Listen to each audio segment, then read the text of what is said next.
Hello and welcome everyone to today's session. I'm Siddharth Pandey, and over the next action-packed 90 minutes, we will be discussing one of the most important mega trends of our generation, digital transformation.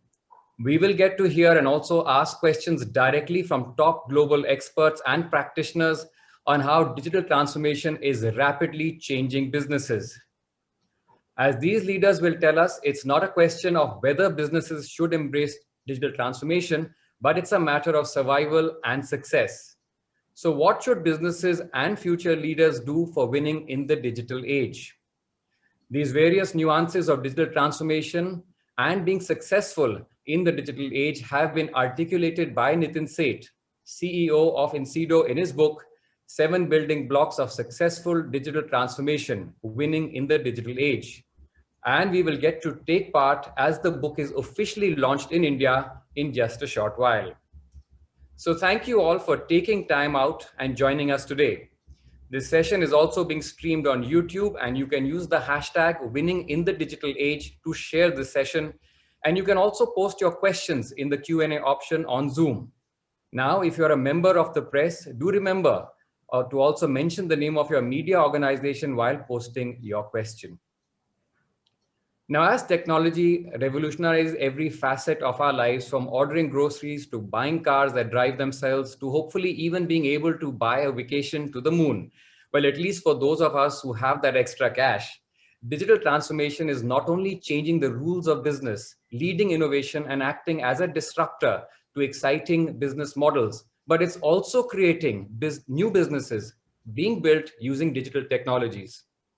Now, if consumers are spoiled for choice and even confused with the information and choice overload, just imagine what businesses are going through.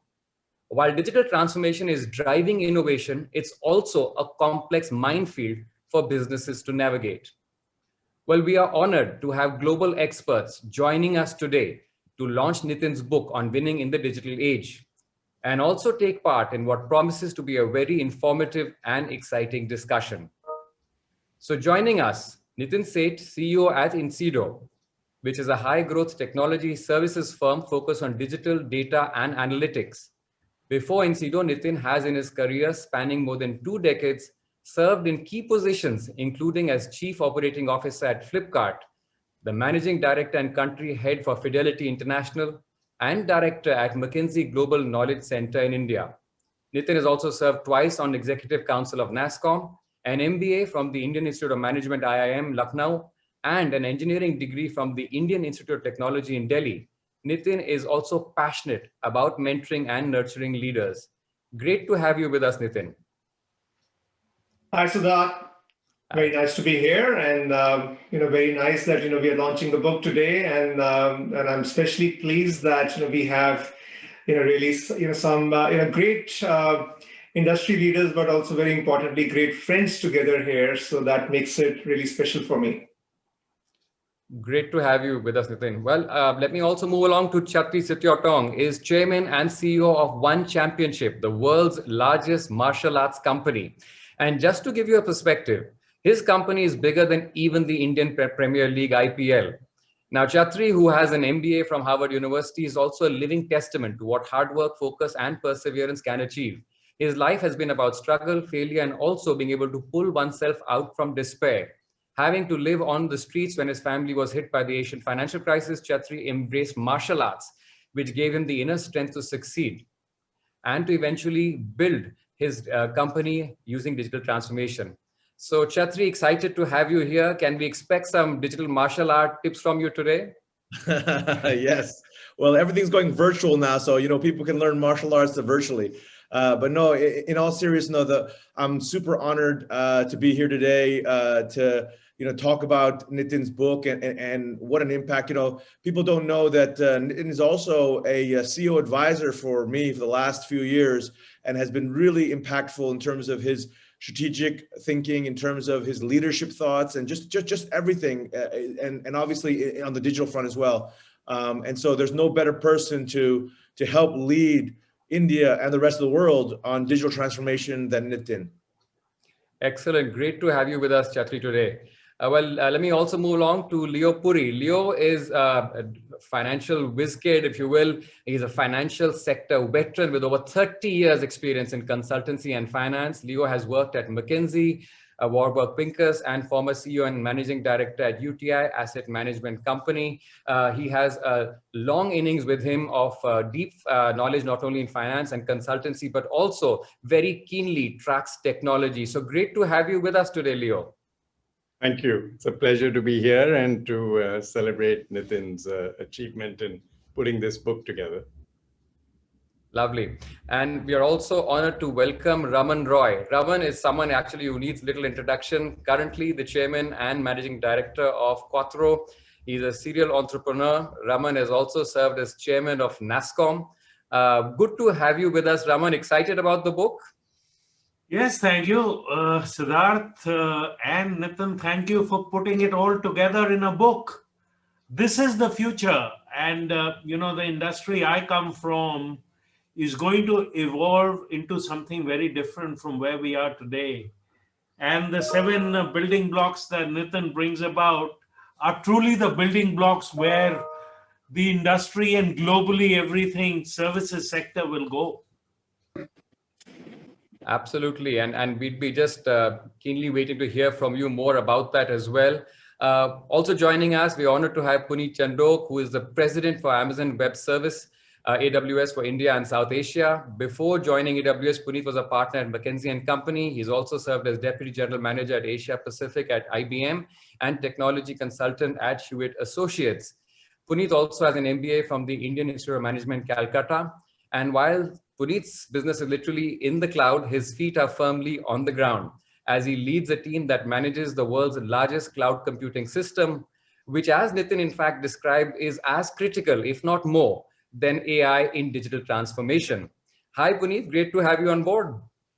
Absolutely thrilled to be here. I'm a big fan of Nitin, his work and his leadership over the last 15 odd years. And I think now with this book, Winning in the Digital Age, I love the way he's differentiated between all the noise around us on digital and got to the real signals and the real actionable insights. I think it's a must read for all business leaders, all tech leaders, and I'm absolutely thrilled to be here today. Excellent. And well, thank you again for joining us today. Well, moving on, writing a book, according to noted English author Virginia Woolf, involves every secret of a writer's soul, every experience of his life, even and every quality of his mind is written in his works. Nitin Seth has put his heart and soul in his book. Let's take a look at that journey and what the book is all about.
So just what does it take to win in the digital age? Nitin has synthesized over 2 decades of his own practical experience in digital to bring clarity to this complex topic of digital transformation. Winning in the digital age, 7 building blocks for successful digital transformation has already become an Amazon bestseller.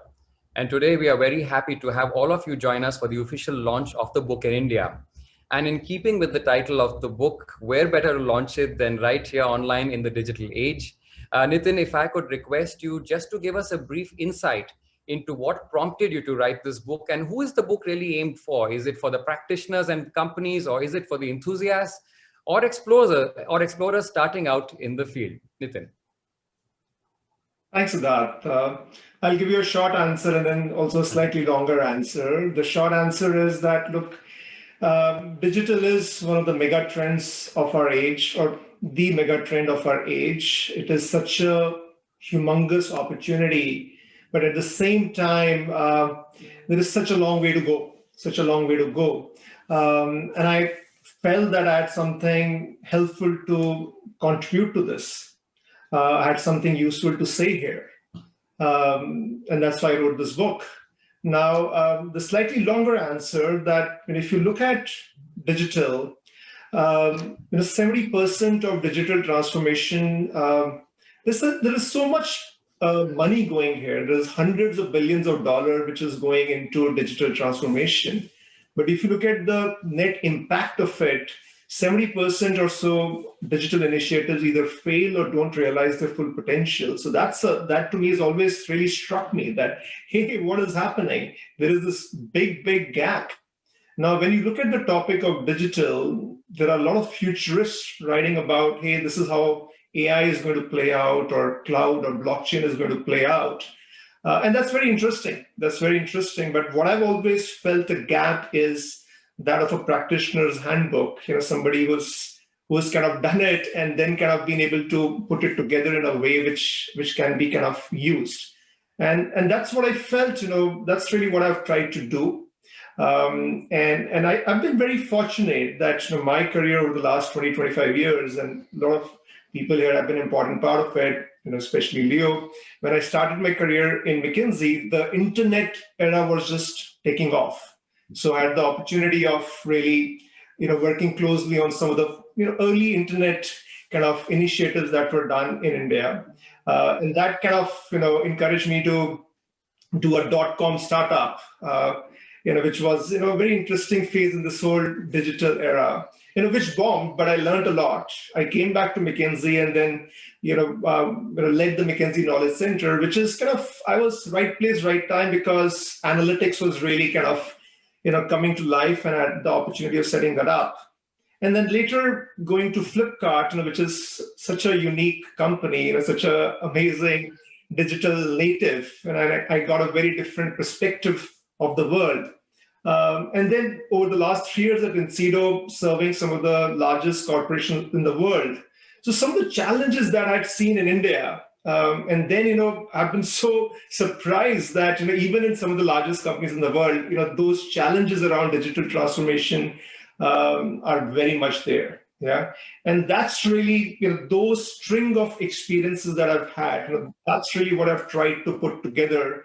But in a way, where it's kind of, you break down a complex problem into kind of more, into more simple, actionable building blocks. That's really what I've tried to do. That's really what this book is about, trying to make a complex topic simple and actionable. Yeah, move from theory to action. Now, who is this book targeted to? See, look, digital is a global trend. Digital is global. In the digital world, you cannot be local. Just the sheer nature of digital. So this book is a global book. This is something I hope will be relevant for audience across the world. Who is this targeted to? I think this is a book which is relevant for CEOs, but is also relevant for the young professional. And I think it's really for the young professional. I hope this makes a real difference. Some 25, 30 years back, I read this book Seven Habits of Highly Effective People by Stephen Covey, and that made a huge impact for me. And that's something which has always stayed with me, that one book made a big difference for me. And I really hope this book can be that Seven Habits of Highly Effective People for the 21st century. That's really my ambition with this. Absolutely, and books can change the future. And if as you said, for you, one book did it. And this, of course, is a very comprehensive book, 7 sections, and right from businesses to young leaders starting out in the world, you in fact shared your practical insights. Now, it's not easy writing a book, Nitin, I know, because apart from managing a company and of course doing that very successfully, it also takes away your time. And you've been supported by, I think, 3 very formidable and instrumental bunch of ladies also who've helped you in that. Yeah, no, absolutely. There is this African proverb that it takes a village to raise a child, and writing a book is something like that. So, this has been quite a journey, and, I really wanted to, there are lots of people to thank, especially my colleagues and all my clients, over the last 25 years, for all the learning opportunities. But there are three people in particular I would like to thank. First is my colleague, Shailaja Venkatayar, who's the CHRO of my company. Number of my colleagues at Incedo have helped in the process of publishing this book. A book is a process, like most things in life.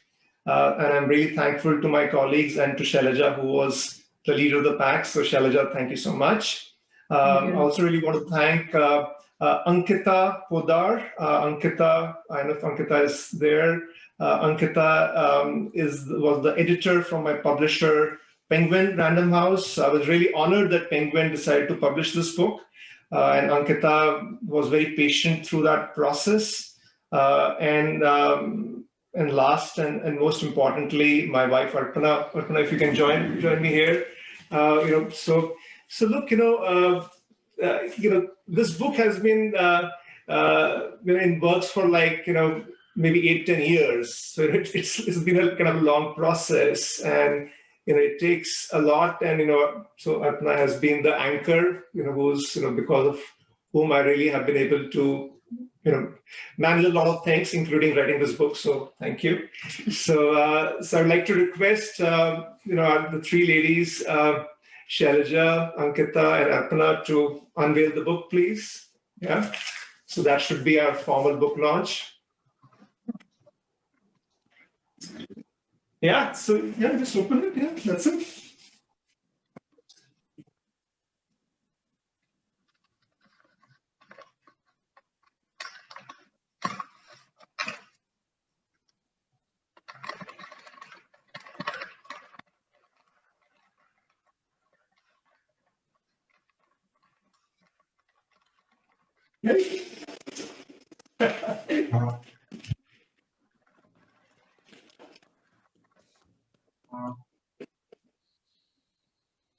And if I can request the rest of the panel members also that they can now join in and help unveil the book.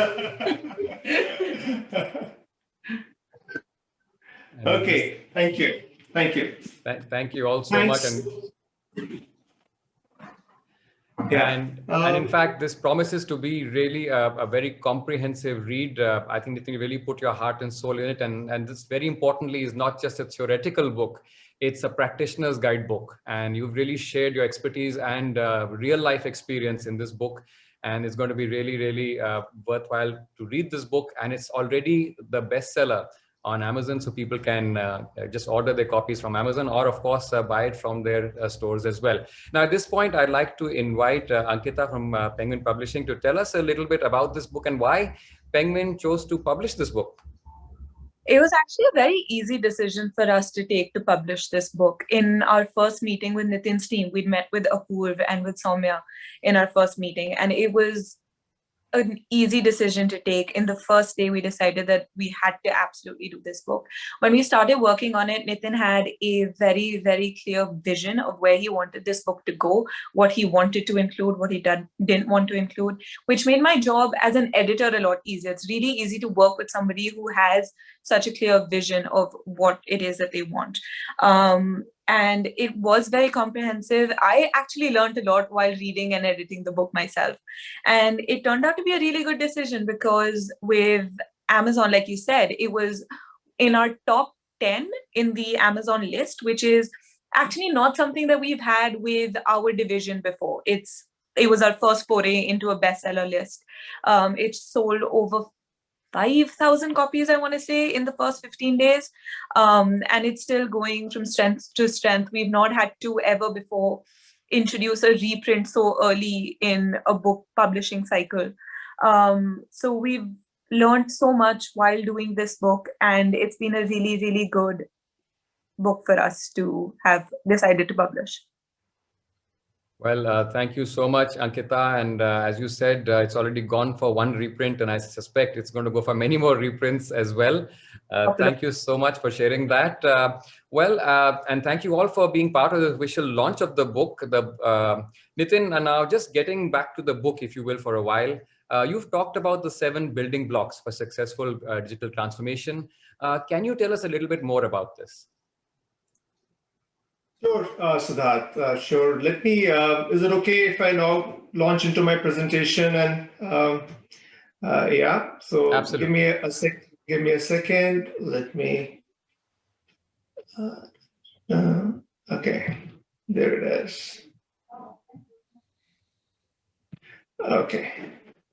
Okay, so let me take the next 15, maybe 20 minutes to take you through the key concepts or the insights. What is it that I'm really trying to share in this book? It's a big book. It's more than 500 pages because it's a big topic. So I'll try my best to kind of really try to share something meaningful over the next 15 minutes.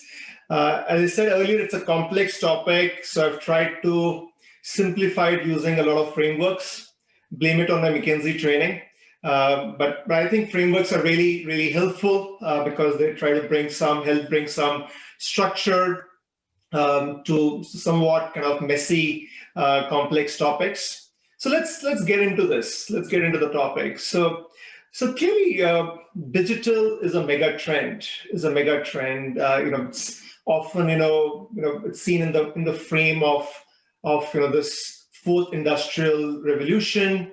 And it's a huge trend impacting so many aspects of our life, and it is about so many technologies that are coming together: AI, cloud, robotics, blockchain. There's so many things, and they're all kind of intermeshing with each other.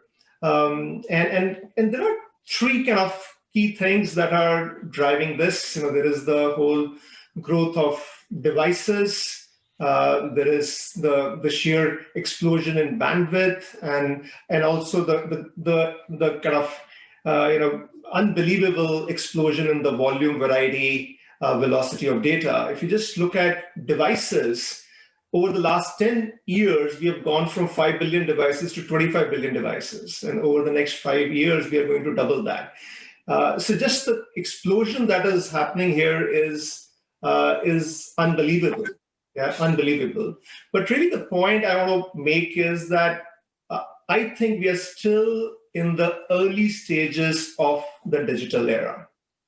Okay, we are still in the early stages of this mega trend.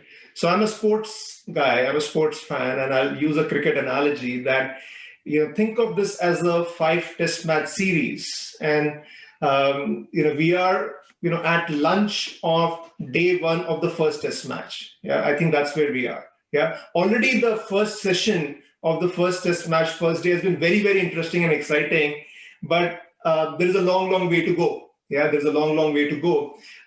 And what it also means is that if you have followed the last 2 Test series that, India lost the first match, but came back to win the series quite convincingly. So there is hope. Yeah. So if you think, in the first kind of, leg of this digital age, not done too well, I think there is hope. Yeah.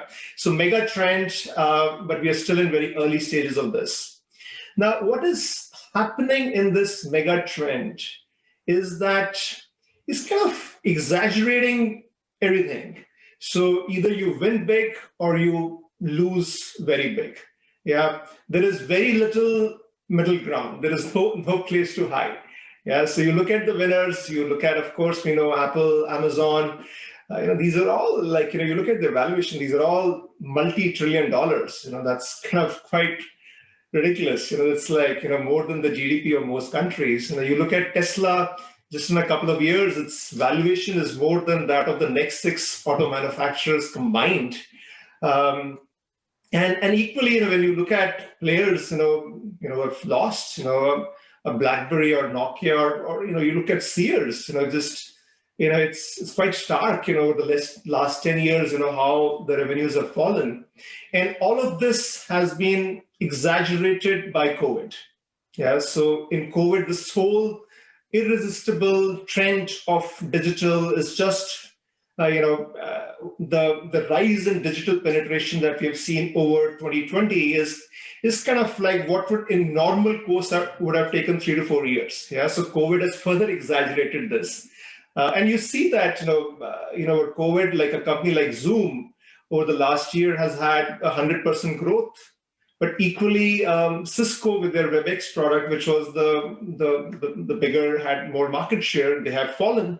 So again, the key point about the digital age is that there are tremendous opportunities. You can grow in a very discontinuous fashion. It is not a linear growth. I think Chatri's business is probably a very good example of that, one championship. But equally, you can fall like this. Yeah. So that's kind of makes the call for action for everybody very, very clear. Yeah. Now let's kind of investigate that. What's so different about digital? Why are many companies who are led by very thoughtful execs and so many bright people involved, but why are companies finding it? Why are leaders finding it very difficult to deal with this mega trend? And I think for that, one has to really get to the root of it. Often the conversation and actions are at a very superficial level. You have to get to the root of it. And for me, a very good way of understanding digital is, using this frame or concept of VUCA world. And I really, I realized this concept of VUCA when I was at Flipkart, which, and that's, the whole kind of e-commerce, world in India was really the VUCA world. And I think that whole concept has stayed with me. But the best way I have learned of getting your head around digital is this concept of VUCA. Volatile, it keeps on kind of, fluctuating. Uncertain, you don't know the outcome. It's complex. The cause-effect relationships are not very easy to establish, and it's ambiguous. The reality is hazy. That is the nature of the digital world that we are in. Yeah, and in addition to all of this is a very, very multidimensional change. This is, while technology is the trigger for this age, but this is by no means only about technology. And that is perhaps the big mistake that companies and leaders make, thinking of this as just a technology transformation. This is about the customer. This is about your business strategy. This is about your organization strategy or organization transformation. It impacts people at all levels. Yeah. So this is truly, truly a multidimensional change. It is very high velocity. The speed is just one of the defining characteristics of this digital age. And finally, for the various things that are happening, the existing rules do not apply. Yeah, the existing, this is very different. This is very different. And a lot of us who, who now have experience and think we are successful, and that's a problem. That's a problem because, we have some scripting. We think we know how things work, but this world is very different. And it is a lot about unlearning what you know and being able to formulate and adapt to this new world. Yeah. So having set up this context, now let's get into it. So this whole complex, very large and complex puzzle. I've tried to break it down into these 7 kind of blocks. At the meta level, new rules of business. What are the fundamental shifts that all leaders need to make? Industry maturity curve. Having a way of understanding what is happening in your industry and what might happen. Yeah, which is a very necessary starting point for any digital transformation. Coming to digital technologies themselves, yeah, which is the heart of this process. Global delivery, I mentioned earlier, digital is global by nature.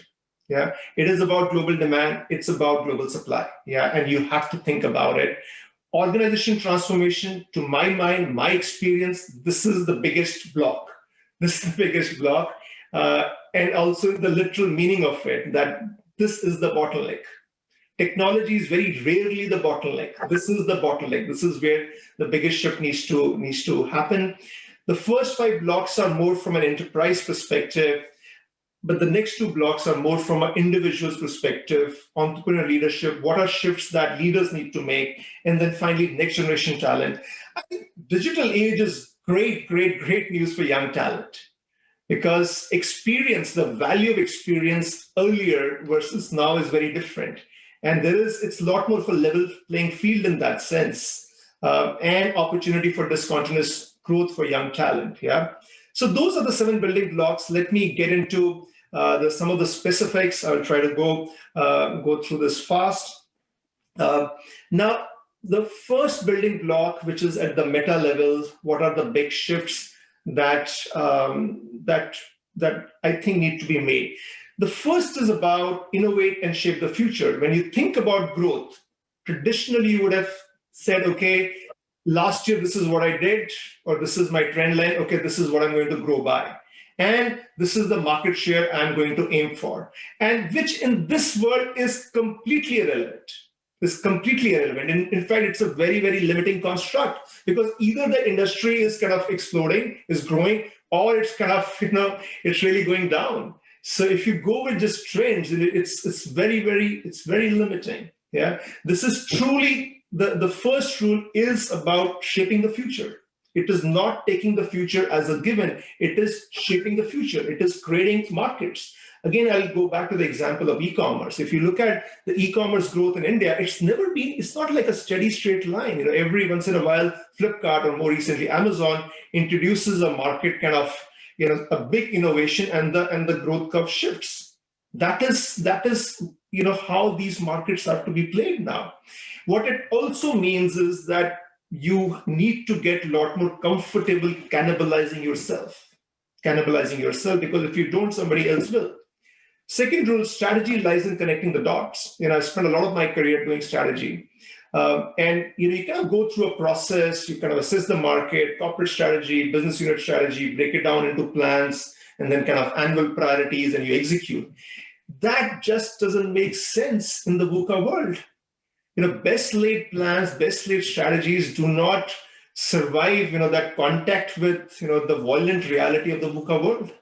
The real deal in the VUCA world is execution.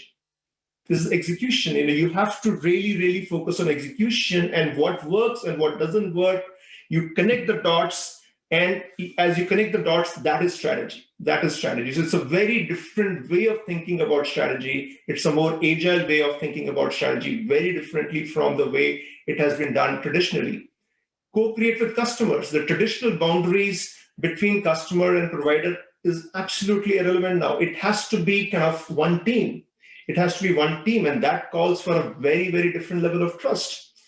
Every company needs to be a technology company. May seem obvious to some, but not for most industries. In most industries, technology historically has been a support function, but now technology has to drive the strategy. it's easier said than done. It's just not about investing in technology. It is about changing the DNA of the firm.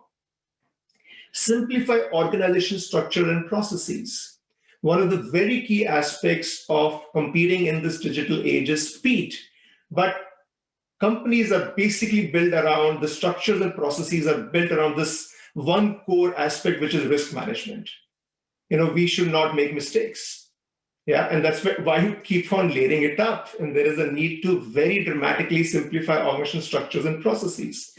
Build a learning and knowledge sharing organization. In this world, nobody can know it all. Nobody can know it all. Yeah, at an individual level or at a company level. And the key skill you need to build is learnability, that you build a learning organization. Rule number 7, build an open organization and web of partnerships. Similar to the previous rule where nobody can know it all, equally nobody can do it alone. Nobody can do it alone. There is just too much happening. There is too much happening. And this whole notion of partnerships is very, very important. And you need to be very flexible about it. Competitors becoming collaborators, collaborators becoming competitors very, very quickly. And finally, foster an entrepreneurial leadership culture. An entrepreneurial leadership culture. And the entrepreneurial culture is not just about going out and doing a startup. Every enterprise needs to have that culture. And the greatest risk in this VUCA world is not taking risks. Yeah, I'll keep going. The next kind of building block is about understanding what is happening in your industry. Yeah, and there is a notion of industry maturity curve, that different industries are at different kind of level of where they are on that digital journey. But there are a couple of very common aspects. Rising customer expectation. Netflix, Amazon experience is driving expectations in every industry. I look at my clients, and many of them are industrial companies, and they are all looking to invest a lot of dollars behind experience design, because even in those industrial customers, there is a expectation of very high touch, high quality, personalized experience. Disintermediation of value chains. In this digital world, given the power and the pull of the customer and also technology, the share of direct channels is rapidly increasing. A couple of sectors that I operate in, wealth management, the share of direct channels rising very significantly.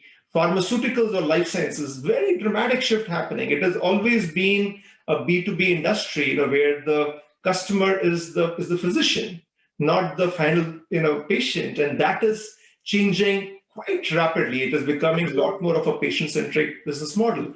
Blurring boundaries across industries. Again, another industry that I'm very familiar with, telecom. The boundaries between telecom and media has completely kind of blurred.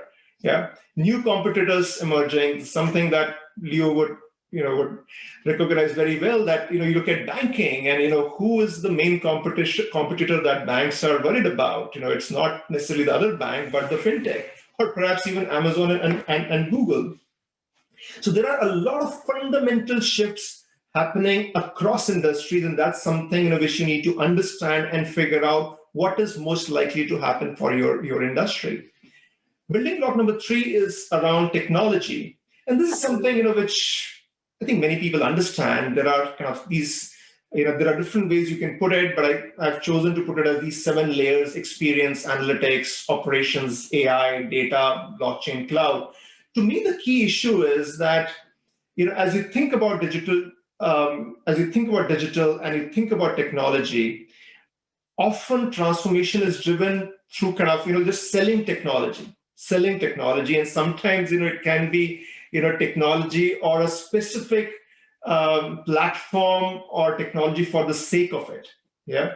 And the real power of this digital technology stack comes when it is end-to-end, when it's like this well kind of synchronized orchestra, where each part of the orchestra needs to be high quality, but it has to kind of tune together. If it doesn't, then it doesn't really work.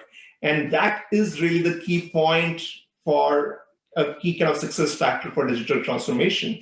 Now, the starting point in this stack, of course, from from my experience, is the customer and the experience design. But there are two elements here which I think are really, really important, and I'm sure Puneet will talk about it later. It is data. Data is the key kind of success. Data is the lubricant. Data is what kind of will drive whether you are in a virtuous cycle or you are in a negative cycle. You're in a vicious cycle with your technology stack.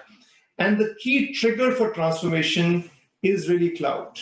Cloud is just such a powerful force of transformation, and the whole definition and scope of cloud is continuing to change so dramatically. And it's something I feel very good about, because over the last 10, 15 years, there have been some very persistent set of technology challenges, especially on the data side. And I think where cloud now is, it is really providing very, very tangible and practical ways of solving some of those long-term problems. Coming to this whole point about global, I said earlier that digital by its nature is global. Yeah, it can't be boxed. In this digital world, every enterprise faces a paradox, or faces somewhat kind of contradictory set of challenges. Every enterprise has a challenge around cost, because one of the things we didn't really touch on the whole industry. What is happening in terms of industry kind of changes is kind of pricing pressure. Every industry there is a pricing pressure, and therefore there is a pressure on costs. But equally, every industry there is a need for innovation and a need for moving at velocity. Yeah, so you need to do both. You can't just do one. Yeah. And for that, there is no option but to think about global delivery. Yeah, there is the scale you need in terms of your technology effort and the velocity that you need, and therefore the skills that you need. You need global delivery. Yeah, and we are having this discussion in the context of India. I think that's great news for India. So the way you leverage your global delivery is a very important aspect of succeeding in digital.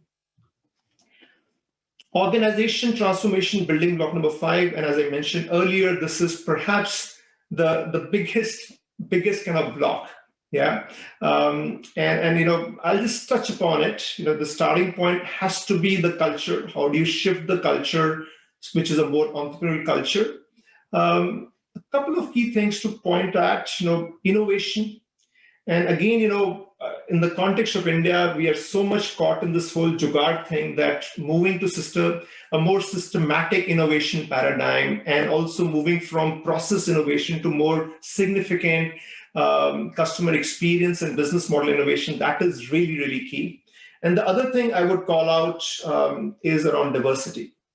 That again, this whole digital world, you need multiple, it's not unidimensional, it's very multidimensional. And to be effective, you need different thought processes, different ways of looking at it. And diversity, whether it is gender diversity or racial diversity, all forms of diversity are extremely important. It is, of course, a moral issue, but even more than in addition to that, it is a very, very tangible business issue. I'll shift gears, very quickly touch on the individual. As we think about leaders, one of the defining aspects of this VUCA world or digital age to me is this whole thing about paradoxes. Yeah.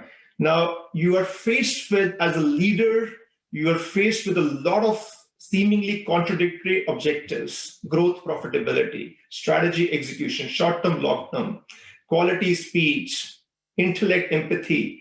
There are so many dimensions of it.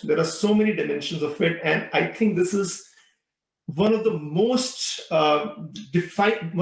defining attributes that leaders need to succeed in the VUCA world is mastering duality. It is not enough to make trade-offs on this. You have to manage both. Yeah, you have to manage both. There is this complexity, and your ability to master this, I think, is going to be, if there is one insight, real leadership insight from my experience and what I've tried to capture in the book, is this whole notion of mastering duality. Another aspect of this, and it may seem strange coming in a book around digital transformation, is this need to also the importance of spirituality. And spirituality to me is really a process of going inside yourself and anchoring yourself. Yeah. When there is so much happening outside, there are so much stimuli, so much which is you're getting bombarded with, being able to anchor within yourself is extremely, extremely important for leaders. Yeah. And yoga and mindfulness is already becoming kind of like a part of any CEO's repertoire. And I think this is going to become more and more important. And finally, for young professionals, hey, what an opportunity! What an opportunity! The disruption is such an opportunity for discontinuous growth. There is a lot that can be talked about here. I'll touch on 2 points. One is be an entrepreneur. Yeah. Be an entrepreneur, and that means create your own future. Now, whether you are doing, going out there and doing a startup, or you're even in a company. So one thing I have always done is that even at an early stage of my career, I always wrote my own job description. Yeah, it sometimes got me in trouble, but I think it generally was I think the right thing to do. You need to own your own future, and in this digital age, you can do that. And the other thing I would mention is the importance of problem-solving skills. It's a complex world. It's a complex world, and being able to zone down on the right problems is just such a critical skill, such a critical skill. So if there is one message, I can give to my young colleagues, it is this, be an entrepreneur and build problem-solving skills. I will end my presentation there. The thought I will leave is that, while this topic is global. Today our launch is in India, and I do want to, contextualize this for India. I think digital disruption is such an amazing opportunity for India to leapfrog, and there is so much going for India on this topic.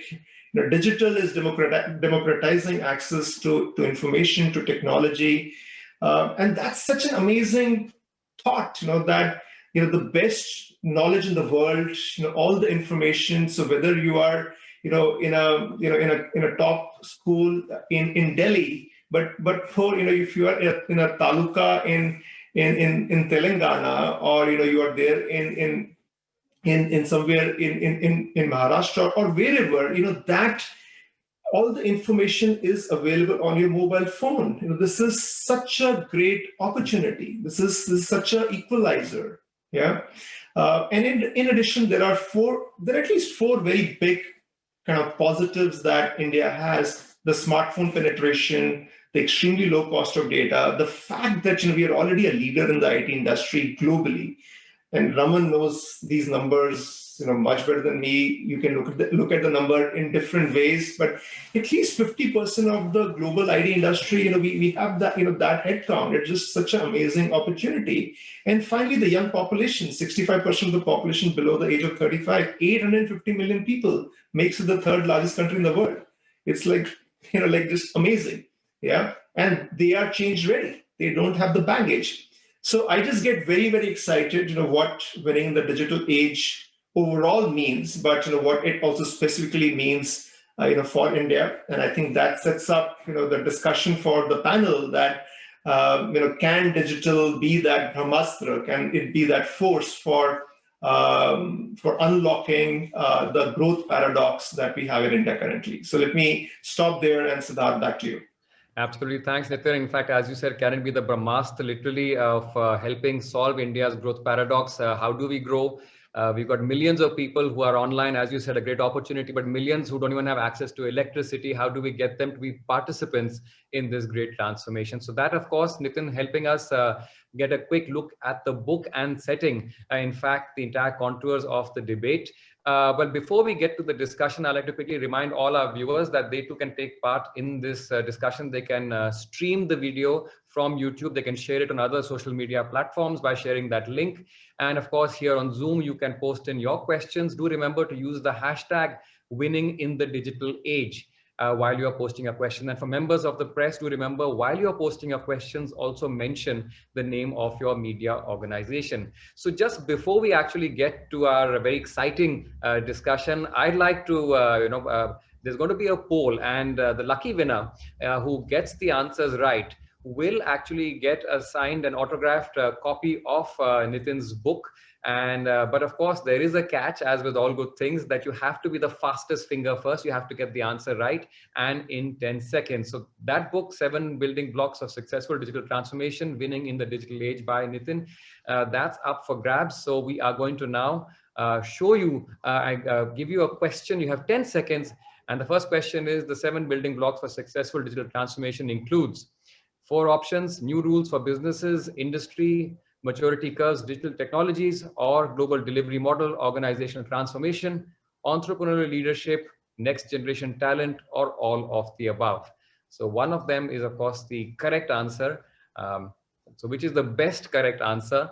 The one who gets it right in the first 10 seconds will get an autographed copy of Nitin's book.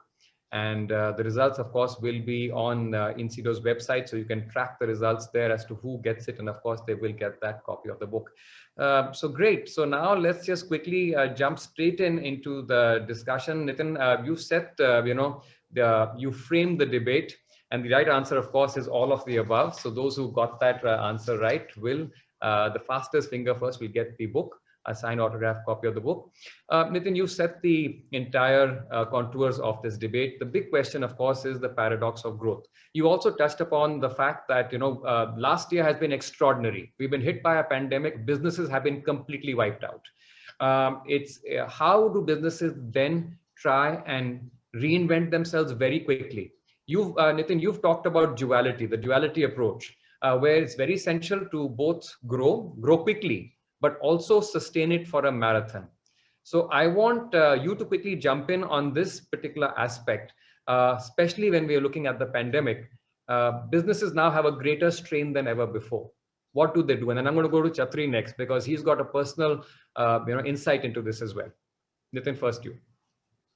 Yeah, see, the pandemic has played out in strange ways, Siddharth. I don't think you can generalize that businesses have got wiped out. There are the impact across industries has been quite varied, and there are industries who have actually got a boost, and there are others which less so. I think the key, just talking about the pandemic, I think the defining attribute has been adaptability. That how quickly have companies been able to adapt their business model, their customer engagement, and the technology to actually benefit from this whole remote working paradigm. So I've actually been amazed, that when the pandemic was playing out same time last year, and with a number of my colleagues and some great thinkers, the thought was that economically this is going to be just like a massive disaster. Yeah. But yes, of course, it has been very painful, but a lot of companies have done very well, and I think adaptability to me has been the key thing. I would love to hear from Chatri and other friends here. Chatri, adaptability. Yes. So by way of background, everybody, One Championship is Asia's largest global sports media property. We operate in 154 countries, where we have a live broadcast every week around the world, across all platforms. So whether it's television, digital platforms, or social media platforms and the like, including countries like China that have specific behind the firewall kind of internet. We're also very, I wanted to touch upon, especially the young leaders and the next generation leaders. The book has had a tremendous impact on me as a leader. And, Nitin had touched upon about being very optimistic about India. I actually see it, running a global business every day, that India has a very rare opportunity to be a true digital superpower, given the factors that Nitin outlined, but also the fact that this book, if you really follow it to a T, it's literally what we do every day at One Championship. We're the first global sports property to be born in the internet era, in the digital era. All other incumbent sports properties were born 100 years ago, 70 years ago, 80 years ago, 50 years ago, 30 years ago. And so they didn't have this digital first mindset that Nitin talks about. And this is so, so critical.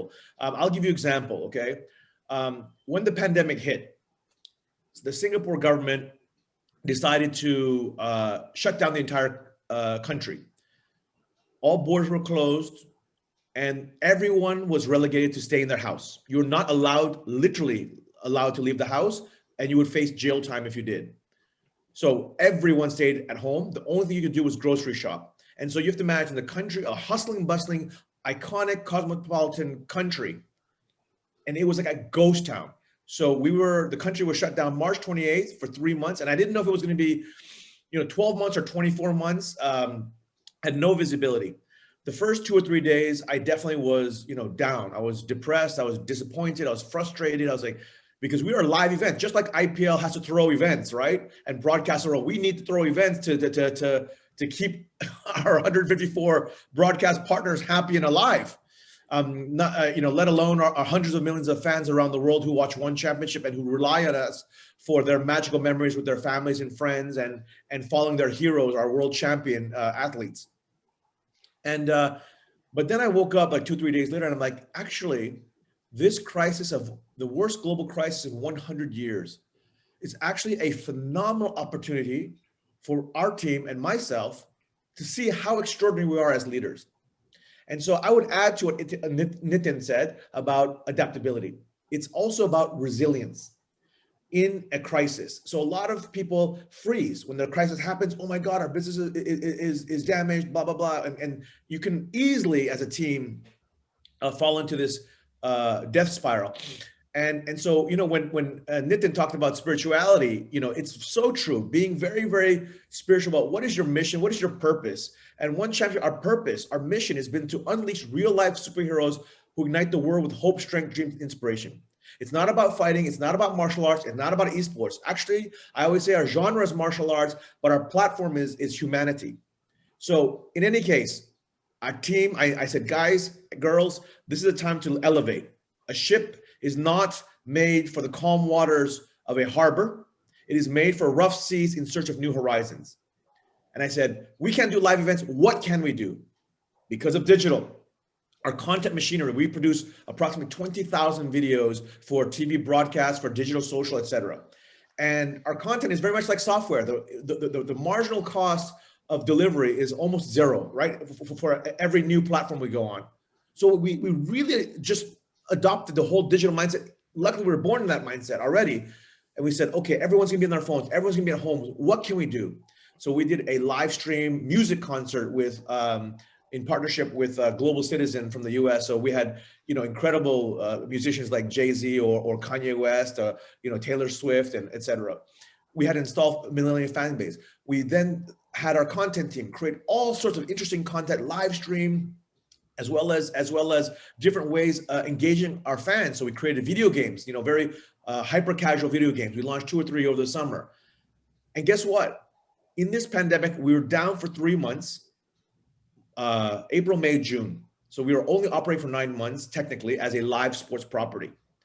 In those 9 months, year over year, in comparison to 2019, which was a record year for us, our TV viewership was up 50%, and our digital metrics, viewership metrics, were up 300% year over year.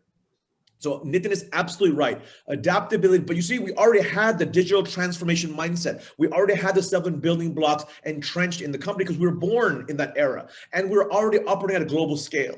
So I can tell you, as a CEO, as a founder, as an entrepreneur, that Nitin's 7 building blocks are very much not just about India. It is a global phenomenon, and those 7 building blocks really helped me.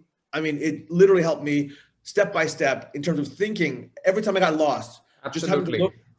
Absolutely. But I would just say it's adaptability and resilience, but Nitin nailed it on the head with his mini version of the book. So I recommend it to anybody. Like, if you are serious about business, whether you're India, whether you're a global business leader, a future leader, I can't recommend it highly enough, Absolutely. Well, Puneet, both Nitin and Chatri touched upon an important topic, adaptability, and also Chatri making a very important point that it has to be centered on the human experience. And Nitin's book has an entire section about this customer experience design. He talks about this at length. So I think that's key as well. something that you do, Puneet. You are helping companies get onto the cloud. You're trying to find them solutions, but you also have old age companies which haven't really gotten their wherewithals around this. How are you helping in that transformative process, Puneet? Siddharth, first of all, Chatri, love the story. Love the way you've turned around your business. And to me, I think going back, connecting the dots between what Nitin said and what Chatri said, right? There are two parts to agility or adaptability or resilience, whatever we call it. One is our leadership mindset and our ability, Chatri, as you described, to turn around situations and look at the upside. The other is technology, right? You also need technology that is adaptable. You also need technology that can help you manage the VUCA world, as Nitin calls it, right? So I think 2-3 things I've realized, Siddharth, in the past few months in India, especially, right? One, all businesses and all of us in India have realized that technology, digital technology, especially cloud, reacts really well to uncertainty, right? So businesses who were thinking deeply about digital and cloud and technology are going to come out of this crisis much stronger, right? So they have the agility that the capability that brings. Second, I think people have realized that technology and digital and cloud is not really an optional thing or a good thing to do. It's a question of survival, right? And it's getting very real now. And then finally, I think the other point, and I love the agility concept, right? And I apply agility to data, right? One of the things that we're trying to solve as AWS is, can we make data agile for organizations? Can we reduce the cost and risk associated with curiosity, right? Can we make curiosity really actionable, right? Imagine a world where all of us, all our employees, all our colleagues, all our team members can be as curious as they want, get access to information real time, and then action on it to go solve for the customer experience, as you said, right? That to me is the real upside of this crisis, if there's one. Absolutely. And Raman, we got one of our audiences posing a question that Mandira asked, that is digital first mindset a must have or a digital native thought process? And also the fact that she also cites the example of BlackBerry. Again, so the fact is that, very often we see that some companies have successfully been able to make the transformation. Some companies haven't. What essentially are those key ingredients which will keep you in the game? Raman, you're on mute. First and foremost, you use the BlackBerry example. Let me tell you, even BlackBerry has loyal customers. So there is a customer loyalty beyond it, but the question is whether in the new world you are able to build on that, and whether you're able to expand beyond where you are. And that is the crux. It is not good enough to be able to say, yeah, we are digital. And Nitin in his presentation brought that out, and the book brings it out beautifully. A lot of people think because they installed the technology, that is the be it all and end all of it. And they can say that they've got technology installed and now the customers will come in droves, etc.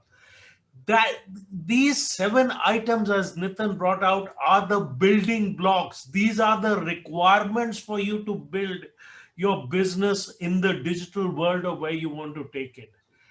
And yeah, there are laggards and some of them will die, maybe other than a few loyal customers like me for BlackBerry.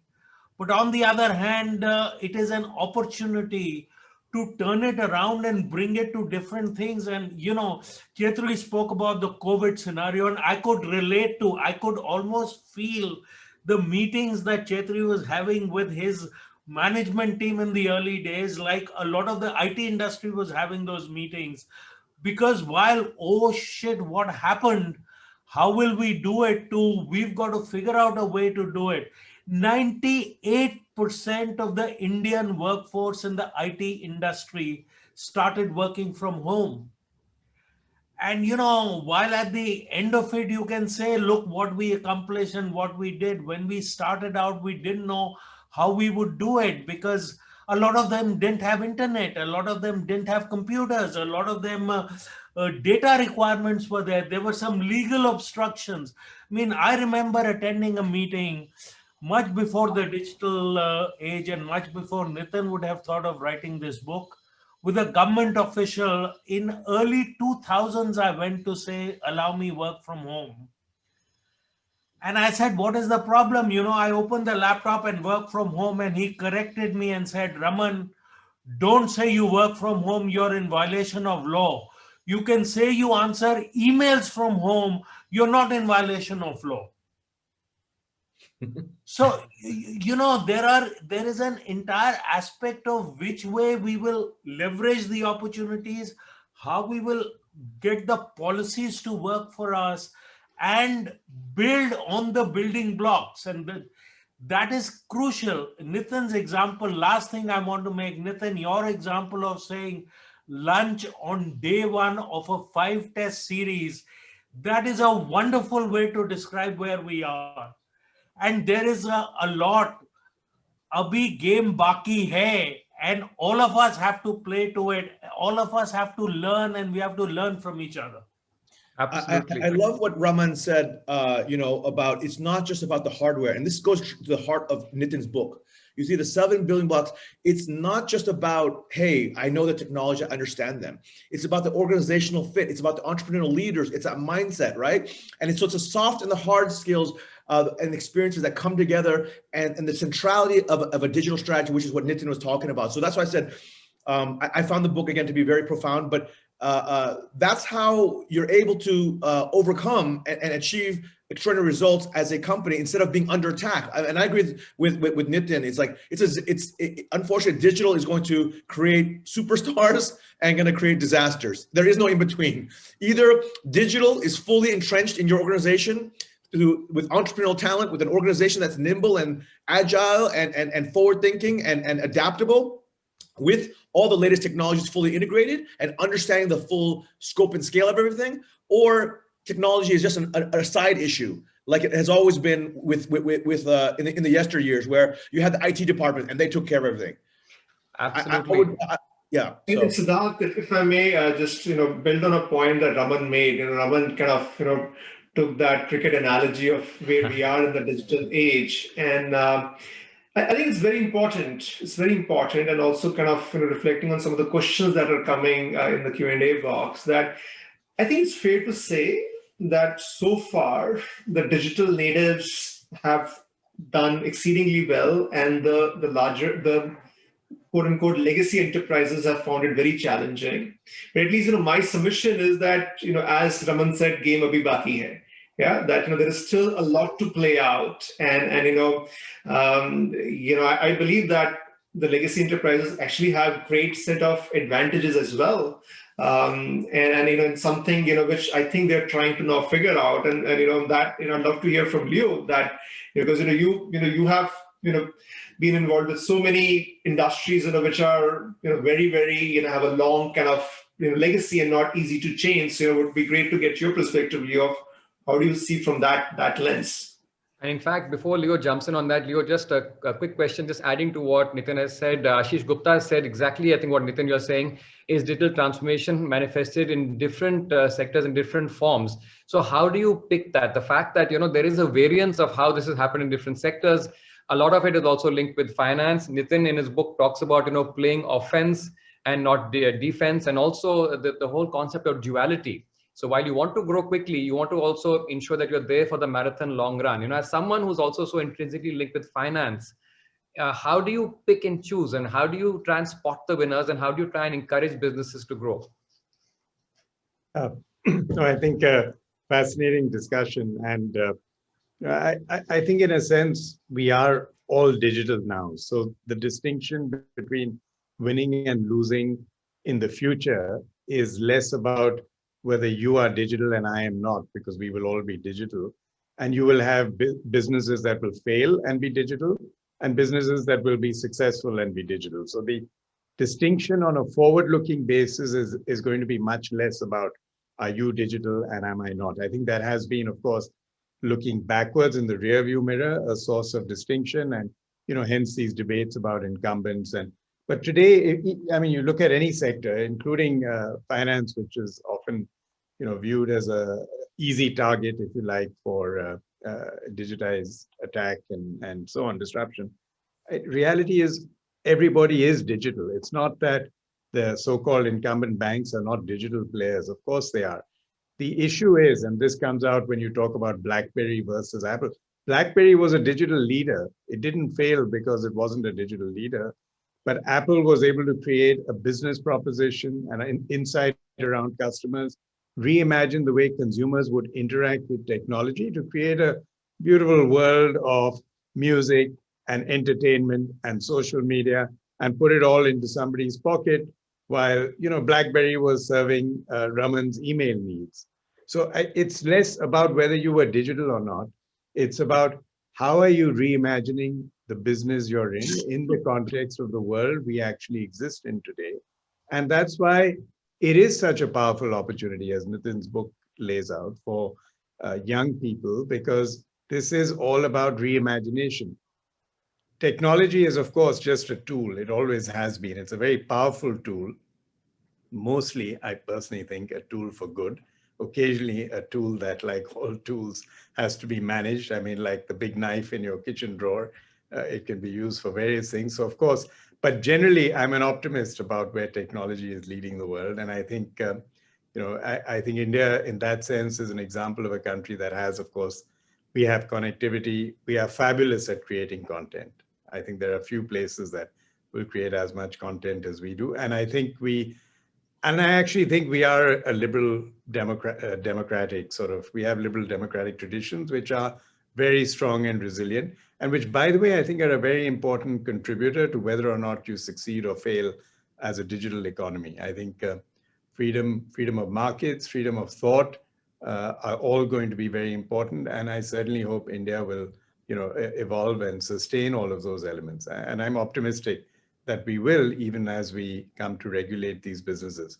So I think it is what's going to make a successful digital business, given that we are all digital. And I think what Nitin's trying to outline in his book is that you therefore have to think back to issues around your business model. What's the proposition you're trying to build with consumers, and how are you going to lead? And these are, in a way, traditional questions which have to be repositioned for an era in which you have access now to digital technologies. And so reimagining how you use these powerful tools to answer these very old questions is precisely the opportunity, I think, that we have before us. And it's a fabulously exciting opportunity. And if you're 25-year-old, if you're a 25-year-old youngster living in India, this is probably one of the best places you could be today as you contemplate your future. Absolutely. Chatri, you wanted to quickly jump in? Well, I agree and disagree with Leo here. I agree that everything's digital, but you see, again, I'm just going to go back to Nitin's book. And I'm going to talk about the sports industry in general. I see my counterparts, especially the incumbents, as dinosaurs. They don't understand social media. They don't understand digital. Yes, they call themselves digital, but you can see where the strategy and execution are amiss. You can see the culture. You can see how the CEOs talk in these industry conferences without naming names. So I think there are various degrees, and I think you need I think if we roll forward 10 years, I think everyone will be much more comprehensive and hopefully follow all those 7 building blocks of what Nitin's laying out here. But at least from what I see today, even banks, they call themselves digital. As a startup guy, I take a look at even what's happening here in Singapore. I look at Grab, who just won the rights for a digital bank. And I would bet on him and his team all day long to out execute all the incumbent banks. And it's not that I don't think the incumbent banks are amazing. It's just that it's so hard when you're entrenched in old ways with an old leadership team who has been in the banking industry for 30 years. This is the way things are done. And they might understand digital at a surface level or a strategic level, but it's one thing to tie strategy with sharp execution and have entrepreneurial leadership lead the way. So I see a huge gamut of at least in my industry, right? Where I can see there's some people who are very switched on and some people who are switched off, who say they're on, but you don't know what you don't know. This is what I feel like is happening, at least in my industry. Nitin, you talk about learning to reinvent for tomorrow and the building organization culture to succeed in the digital age. You're talking about agility. You have to be quick and agile, exactly what Chatri is saying. So you're going to elaborate on this, Nitin?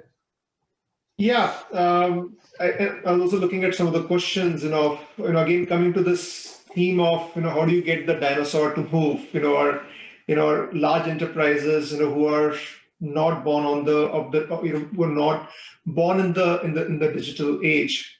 See, one of the themes that I want to lay out is that, big bang execution is typically very, very problematic or risky in the digital age.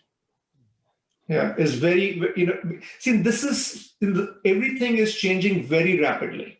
It's changing very rapidly. And if you construct, very large programs, which are billions of dollars and, which will change the world, but will take like 3 years or 5 years to do, they are doomed to failure.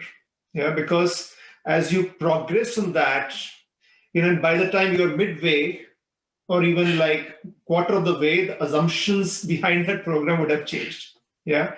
So my recommendation here is, what I call the two-speed execution strategy. Yeah, which is what I think Chatri was also getting to.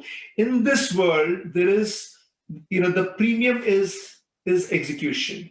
And how do you define very specific business problems and very specific customer pain points and drive initiatives of that which force you to go across the stack?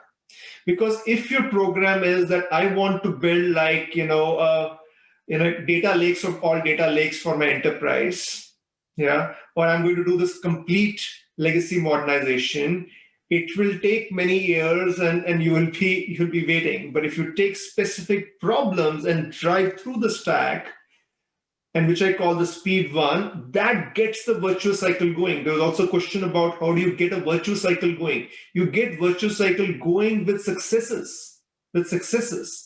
And that speed one is very important. But at the same time, going with the duality, the speed two, which is how do you build out kind of the broader architecture or the infrastructure, which will be scalable, which will make solving future problems easier, is also very important. And you know what? Speed one and speed two need to be connected. If they are disconnected, it's not two speed, it's just two different worlds. Yeah. Yes. So this whole two-speed model and this very sharp focus on the customer problems to be solved and use that to go through the stack and trigger the virtuous cycle, I think is a very, very important aspect to consider. Yeah. And I think that's what Raman was touching about earlier, right? It's not just about the hardware. The organizations must be young and nimble and innovative. And you see, it's one thing to have a seasoned CEO where he's a 55 or 60-year-old CEO who knows everything about the banking industry, as an example, or whatever industry, doesn't matter, whatever industry. And it's another thing to have an organization that truly can drive that strategy, right? So, the younger millennials, they grew up on a smart mobile device. They understand it better than all of us, because we grew up in a pre-internet world and then switching over to internet. The young kids, they grew up with a smartphone when they're 4 years old, or 5 years or whatever it is. So it's the organization has to be fully aligned. Otherwise, it's just going to be and that's where I see companies missing in the next 3 years or 5 years. Is the strategy might be right, but as what Nitin is talking, the two-speed thing, and then what Raman is talking about, the organization must be I want to build on one of the points that Nitin raised, just to bring that in focus. I think in the older organizations, if you spend Monday morning 1 hour looking at customer feedback and reacted to it, that was good enough. In the digital world, it has to be your culture. Yes. Everybody has to believe, because it can change so dramatically. Yep. And some of the digital organizations, you put out a tweet of a negative nature, they get back to you in minutes, not even in hours. Seconds. Those are the organizations that will succeed. And it is not about, I have a customer service team that looks after it. The customer service, it's the cultural aspect. And Nitin has devoted the entire section on talking about the culture of the organization. The culture has to undergo a change. The only place where I disagree with the youngest member of the panel is where he says those 55-year-olds don't have to do it. He's the youngest, so he can say that. But the culture, there is a direct correlation to age and everything. but the underlying cultural aspect, I think, is of fundamental importance. Nitin referred to it, and I wanted to bring it out for the audience to understand. Let me just say one thing to Raman's comment. I was not talking about ageism or discrimination on that. No, what I meant was that you were. No, maybe I'm not articulating right. Meaning that, you see, in the old world, a CEO, seasoned CEO, 50 or 60-year-old in an industry, that was considered the par for the course, meaning that because they had experience. But in this new world, the 50, 60-year-old CEO has to be in touch with the 18-year-old and really understand that. So it's not about, what Nitin was talking about in his book. It's not about, in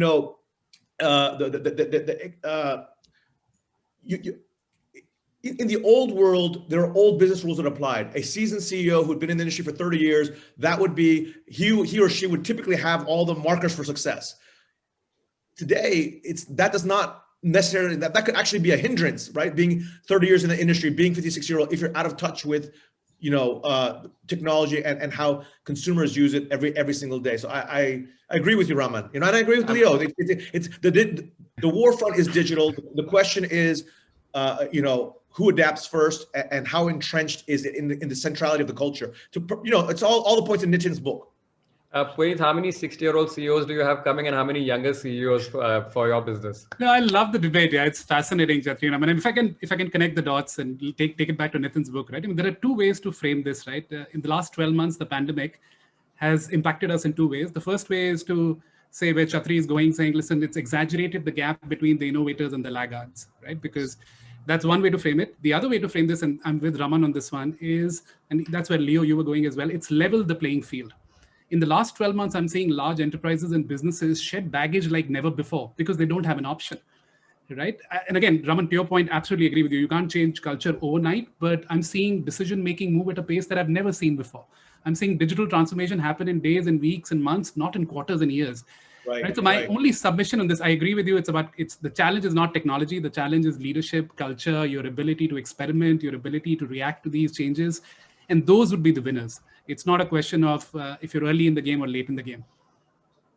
Absolutely. And very quickly, if I can, Puneet, a question for you from Monish Suri, that how do you make curiosity actionable?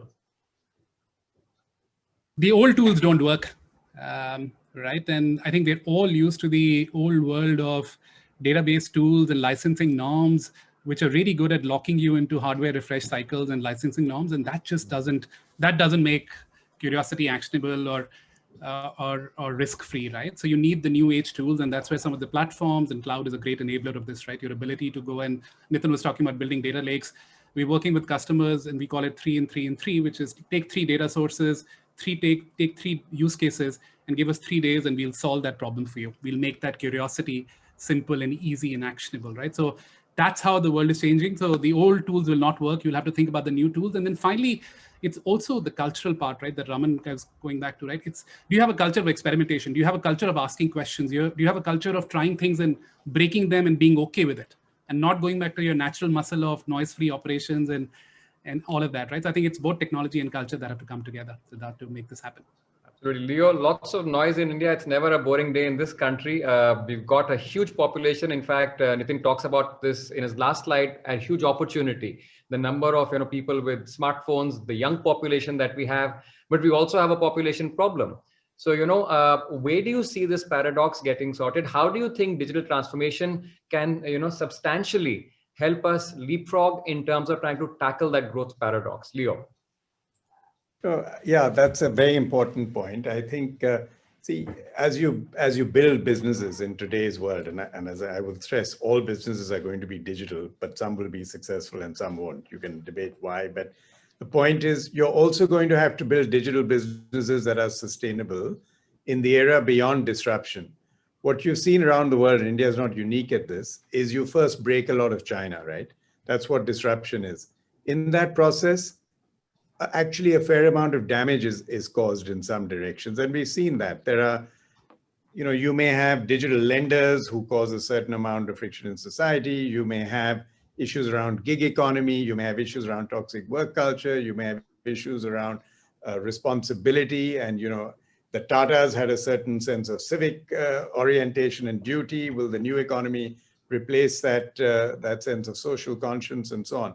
So I think one of the things which I believe will happen, and it'll happen due to a combination of regulation, of course, but I think it'll also happen because of a maturing in the way that the governance and growth and so on happens within the true successful digital leaders of tomorrow. Not all will be successful, but one of the reasons they will be successful is because they'll come to recognize, like industry has been through the ages, you are a part of society, you are a part of community. And beyond the excitement that a 25-year-old may feel about watching, the ticker of his market cap go up, ultimately the sustainability of the business, if it's not just going to be a meteorite, is about actually putting roots down deep in society. And, I think the day we can see businesses starting to do that, and to some extent, Amazon in the US is possibly through that curve, but there are many others which have not got there yet. So I certainly hope in the interplay between what society is going to ask of successful digital businesses and the way that entrepreneurial leaders, young leaders who are building these businesses, we will find ways to address society's problems. And I think, I think that the true leaders of tomorrow will find a way to answer those questions, Siddharth. Absolutely. And I'm going to ask all the panelists, for their key takeaways, because, we're running out of time. We've actually got lots and lots of questions. I mean, that's the level of interest that we have on this. We'll, of course, tell all our viewers and audiences how they can continue this debate. But coming to you, Raman, and taking on from what Leo was talking about, that look, there is a great hope for the future. This is a technology, this is a transformation. We can't stop it. However, we can embrace it, and literally this can help us, climb mountains a lot faster and better. Your key takeaways, looking at some of the issues that Nitin has helped framed in his book, your key takeaways from this debate. So I'd love to build on what Leo said and what the book Nitin brings out in the book.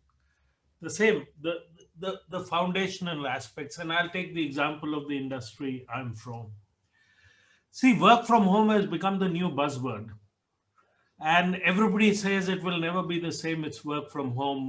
And of late, the term I've been using is, it is not yet work from home, it is work from residence. A large part of our 4 million employee base is not at home. They have come to towns and cities to have their residence. And setting up a process to say 4 days you work from home and 1 day you come to office means they have to stay in those metros. We have to enable true work from home where they can go home and eat their mother's food out of their mother's kitchen. That is true work from home. And the reason I'm bringing that out is there is a lot to be learned. How is that person going to be trained? Somebody spoke about gig workers. Gig workers, I think, is the future. How do we compensate gig workers? What is the taxation? What TDS do I have to take? Is it GST-able? Is it not GST-able? There is a lot that has to happen for it to become reality. Great first steps. Companies have responded. Real estate rent market is down in the dumps because companies have given up real estate. But the next generation is yet to come. We have to architect that. We have to imagine that. And the digital world needs imagining. The thinkers who will think of the future. That is what we need. Absolutely, Puneet. Important point Raman makes that, we need to enable people to at least have the infrastructure in place, and yet we want them to leapfrog. So how are you helping, and, your key takeaways from this? That's exactly my job description. I probably need to do a better job, but I agree with Raman. I think to me, there are 2-3 takeaways. First, I think to Nitin's first point, right? I think it's speed and agility, which are the game changers. Speed is a new cost, right? We've all built our businesses and technology thinking about cost. Now we've got to think about speed, right? The second takeaway is the challenge is not technology, right? Today, there is enough technology. AWS is an example. We've got enough capabilities to run any application in the world on the cloud, right? Any application, doesn't matter what you're building.